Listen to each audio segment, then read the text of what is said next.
పథకాలకి మొత్తం మొత్తం తెలంగాణ రాష్ట్రంలో ఎంతమందిని ఇబ్బంది పెట్టారు, డబ్బులు ఉన్న వాళ్ళని సామాజిక వర్గంగా ఎన్ని రకాలుగా ఇబ్బంది పెట్టారు.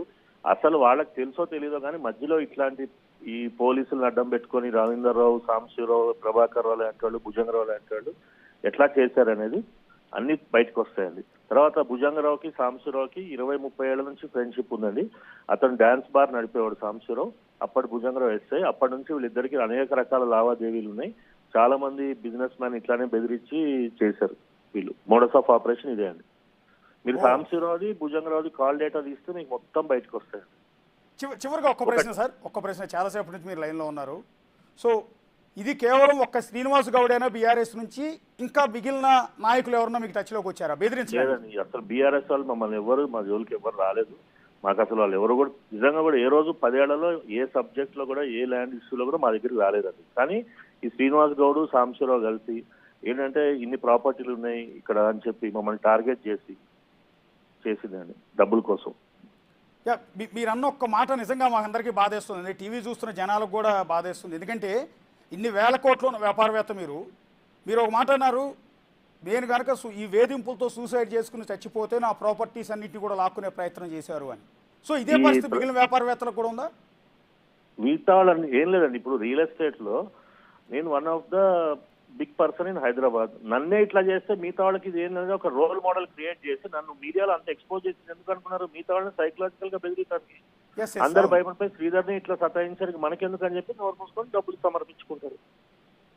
మొత్తం అధికార దుర్వినియోగం టోటల్ అండి. పోలీసు వ్యవస్థని మొత్తం దుర్వినియోగం చేసి మమ్మల్ని మా మీద కేసు, ఇప్పుడు మా మీద ఉన్న కేసుల మీద సిట్ అయ్యండి, ఎంక్వైరీ చేయండి, సిబిఐ ఎంక్వైరీ చేయండి. మేము ఆల్రెడీ సిబిఐకి లెటర్ ఇచ్చాము. మా మీద ఉన్న ఇప్పుడు మా మీద ఉన్న కేసుల మీద సిబిఐ ఎంక్వైరీ చేయమని అడుగుతున్నాం కదా. సంవత్సరానికి 200 కోట్లు ఇన్కమ్ ట్యాక్స్ కట్టే మనిషి మీద కూరగాయల షాపోడు ఇంటికి 50 లక్షల రూపాయలు కూరలు తీసుకుని ఎవరన్నా ఒక నలుగురు ఇంట్లో ఉన్న మనుషులు 50 లక్షల రూపాయలు కూరలు తింటారండి నెల రోజుల్లో? మీరు చెప్తుంటే వెజిటేబుల్ కర్రీ, అది కూడా వెజిటేబుల్, నాన్ వెజ్ కూడా కాదు, వెజిటేరియన్, అది కూడా మా ప్రాపర్టీలో పెట్టుకొని వాడు 3 కేసులు పెట్టాడండి. పెట్టి 25 లక్షల రూపాయలు బెదిరించి తీసుకున్నాడు. మా దగ్గర వీడియో ఉంది, రిసిప్ట్ అది 100 రూపీస్ స్టాంప్ ఇచ్చిన రిసిప్ట్ ఉంది. 5 ఆవులు పెట్టుకుంటా అని చెప్పి మా ప్రాపర్టీలో డైరీ ఫామ్ అని చెప్పి సాంబశివరావు వేరే వాడితో పెట్టించి 94 లక్షల రూపాయలు వసూలు చేశారండి. ఓకే ఓకే, ఒకటి కాదు, 2 కాదు అశోక్ గారు, మమ్మల్ని విపరీతమైన మానసిక క్షోభకు గురి చేశారు. మాలాంటి వాళ్ళని చాలా మందిని చేసినందుకే ఇవాళ టీఆర్ఎస్ గవర్నమెంట్ కూలి కాంగ్రెస్ గవర్నమెంట్ వచ్చిందండి. ఎందుకంటే చెప్పుకోలేక బయటికి టైం వచ్చినప్పుడు ఓటు రూపంలో చూపించాలని మాలాంటి వాళ్ళని ఎంతో మంది బాధితుల వల్లే వచ్చింది వాళ్ళ కాంగ్రెస్ గవర్నమెంట్. వీళ్ళు చేసిన ఓవర్ నైట్ చేసినవి కాదండి. మాలాంటి వాళ్ళని ఇన్ని రకాల ఇబ్బందులు పెట్టి రియల్ ఎస్టేట్ లో ఎంతమంది ప్రాపర్టీలు కబ్జా పెట్టారని. మీరు ప్రభాకర్ రావు కొడుకు నిశాంత్ అనేవాడు అమెరికా నుంచి వచ్చి రియల్ ఎస్టేట్ ఎందుకు చేస్తున్నాడు ఇక్కడ తీయండి, అసలు డీటెయిల్స్ ఏంటి రవీంద్రరావుని అడగండి. మీరు ఇంతసేపు ప్రభాకర్ రావు ఏ రోజు బయటకు వచ్చేయలేదు. ప్రభాకర్ రావు పేరు అడ్డం పెట్టుకొని వీళ్ళు మొత్తం సిండికేట్ రన్ చేసి సాంబశివరావు, ఇతను రవీంద్రరావు, వాళ్ళ కొడుకు నిశాంత్, మురళీకృష్ణారెడ్డి, శ్రీనివాస్ గౌడ్, వీళ్ళని మొత్తం ఎంక్వైరీ చేయండి, పిలిచి మమ్మల్ని కూడా పిలవండి, ఫేస్ టు ఫేస్ ఎంక్వైరీ చేయండి, మేము చెప్తాం అన్ని. ఇప్పుడు పెట్రోల్ బంక్ అండి, ఎవరు హైటెక్ సిటీలో 1500 గజాలు ఎవరన్నా మేము హెచ్పిసిఎల్ వాళ్ళని మీరు అడగండి. హెచ్పిసిఎల్ వాళ్ళు ఇచ్చింది ఎందుకు? ఆ లొకేషన్ రహేజా మైండ్ స్పేస్ ఎదురుగా ఉంది కాబట్టి ఇచ్చారు. దాంట్లో సాంబశివరావు పొడిచింది ఏమీ లేదు అక్కడ. మమ్మల్ని ఏంటి డీలర్షిప్ మీకు ఇస్తామని చెప్పి మా దగ్గర 30 లక్షల రూపాయలు తీసుకొని వాళ్ళ కోడల పేరు మీద డీలర్షిప్ తీసుకొని మా డబ్బులతో తీసుకొని 2.5 ఏళ్ల నుంచి అనుభవించి నెలకి 25 లక్షల రూపాయలు సంపాదిస్తా, మాకు రూపాయి ఇవ్వలేదండి. అది మేము కంప్లైంట్ చేసి ఇప్పుడు కాంగ్రెస్ గవర్నమెంట్ వచ్చాక ధైర్యంగా బయటకు వచ్చి కంప్లైంట్ చేస్తే హెచ్పిసి వాళ్ళు, పోలీసు వాళ్ళు రియాక్ట్ అయ్యి, ఇప్పుడున్న పోలీస్ కమిషనర్ గారు ఇమీడియట్ గా రియాక్ట్ అయ్యి దాని మీద ఎఫ్ఐఆర్లు చేశారు. వాళ్ళు ఎంక్వైరీ చేసి బ్యాంకు అంతా పంపించుకొని ఎంక్వైరీ చేశాక ఎఫ్ఐఆర్ చేశారు. మేము ఇవ్వగానే చేయలేదు. ఎఫ్ఐఆర్ పెట్టిన 15 రోజుల తర్వాత అన్ని ఎంక్వైరీ చేసి ఎఫ్ఐఆర్ చేశారు. తర్వాత ఇప్పుడు ఎన్ఓసి క్యాన్సిలేషన్ కి పెట్టాం, దాన్ని కూడా ఎంక్వైరీ చేస్తున్నారు. హెచ్పిసి వాళ్ళు మా వల్ల తప్పు జరిగింది, మాకు మోసం చేశారు, వీళ్ళు మిస్గైడ్ చేశారని చెప్పి వాళ్ళు తీస్తారు బంక్. ఆ పెట్రోల్ బంకు సంబంధించి జస్ట్ ఒక విజువల్ వచ్చిందండి, ఏదో ఎక్స్క్లూజివ్ విజువల్ మా వాళ్ళు ప్లే చేస్తున్నారు. పెట్రోల్ బంక్లో వన్ ఆఫ్ ది ఆఫీసర్ అనుకుంటే, ఎవరైనా ఆఫీసర్స్ వచ్చి పెట్రోల్ బంక్ వచ్చి బెదిరించారండి మిమ్మల్ని ఏమన్నా? మాకు అసలు లేదండి ఆఫీసర్, అసలు హెచ్పిసిఎల్ వాళ్ళు ఎవరికి అట్లాంటిది ఏం లేదు. ఈ సాంబశివరావు అందరి పేర్లు చెప్పి అడ్డం పెట్టుకొని బెదిరిస్తాడండి. విపరీతమైన మానసిక క్షోభకు గురి చేశాడు మమ్మల్ని. ఒక క్లిప్ అయితే మాకు సాంబశివరావు, వచ్చిందండి. ఆ రవీంద్రరావు. పెట్రోల్ బంకులో ఆయన సాంబశివరావు అనుకుంటా నిలబడి ఉండి అవును. లోపలికి వెళ్తూ ఉన్నారు. అవునండి. ఓకే ఓకే ఇప్పుడు ఆయన వీళ్ళ కిందే మోడల్ ఉంది ఈ పెట్రోల్ బంక్ అయితే. ఏమండి ఇంకోటి ఏం చేశారంటే వీళ్ళు ఫోను ఇప్పుడు నేను ఎవరితోనో మాట్లాడుతున్నా, మాట్లాడింది నా ఫోను నాకే వినిపిస్తే భయపడరా అండి రియల్ ఎస్టేట్ వాళ్ళు? ఓకే ఓకే అట్లా వినిపించి సాంబశివరావు మమ్మల్ని బెదిరించాడండి. మా అంటే మిసెస్ మీరు మాట్లాడిన ఫోన్ ట్యాప్ చేశారని మీకు ఐడియా ఉంది అప్పుడే?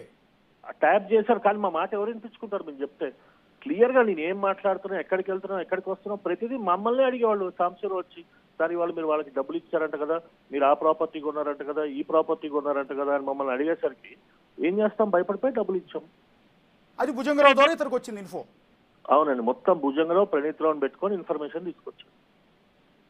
ఓకే ఓకే ఓకే ఓకే మేము ఏ ట్రాన్సాక్షన్ చేస్తున్నామో వాళ్ళతో ఫోన్ లో మాట్లాడుకోవడం సందర్భంలో ఇతను ముందే పసిగట్టి మీరు ఆ ప్రాపర్టీ కొంటున్నారని చెప్పి పట్టుకొని దాని మీద ఇట్లా ప్లస్ మాకున్న రియల్ ఎస్టేట్ లో టెనెంట్స్ తోటో ఏదో చిన్న చిత్క ఇష్యూస్ ఉన్నాయి, దాన్ని పట్టుకొని ఫోన్ ట్యాపింగ్ లో ఇది అవతల వాళ్ళని అప్రోచ్ అయ్యి మమ్మల్ని ఎన్ని రకాల ఇబ్బందులు పెట్టాడో అసలు మీరు డీటెయిల్ గా ఎంక్వైరీ చేస్తే తెలుస్తుందండి.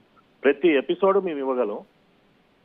ఇప్పుడు మాకు కర్ణాటకలో, తమిళనాడులో మాకు చాలా బిజినెస్లు ఉన్నాయండి. ఎస్సీజెడ్లు ఉన్నాయి, హెచ్సిఎల్, మాకు కార్ డేటా సెంటర్లు ఉన్నాయి, ఇవన్నీ ఉన్నాయి.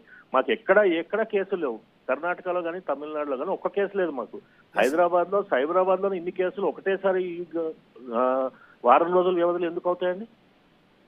ఇప్పుడు as of now BRS government లో మీ మీద కేసులు ఫైల్ అయిన కేసులు టోటల్గా ఏంటి సార్ మొత్తం 10 ఏళ్లలో?